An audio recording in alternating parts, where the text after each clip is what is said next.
আপনার ফোন কেউ নিয়ে কি ইউজ করেছে বা কি অ্যাপসে প্রবেশ করেছিল সেটি কিভাবে দেখবেন। হতে পারে সে আপনার গার্লফ্রেন্ড বা বয়ফ্রেন্ড, যেই হোক না কেন, আপনার ফোন যদি কেউ নিয়ে কোনো অ্যাপস ব্যবহার করে থাকে তাহলে আপনি কিভাবে বুঝবেন সে কোন অ্যাপস কতটুকু টাইম ইউজ করেছে সেটি সহ দেখতে পাবেন। তো এটি করার জন্য আমাদেরকে ডায়াল প্যাড ওপেন করতে হবে।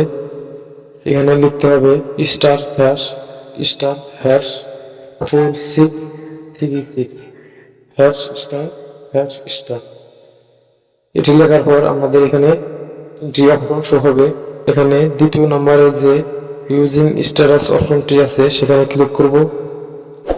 এখানে আমার ফোনে কে কতক্ষণ কোন অ্যাপস ব্যবহার করেছে সেটি এখান থেকে দেখতে পাবো। তো বন্ধুরা, ভিডিওটি ভালো লাগলে অবশ্যই চ্যানেলটিকে সাবস্ক্রাইব করবে, পেজ থেকে দেখে ফেলে পেজটিকে ফলো করবে, একটি লাইক একটি কমেন্ট করে জানিয়ে দিবেন ভিডিওটি কেমন লেগেছে।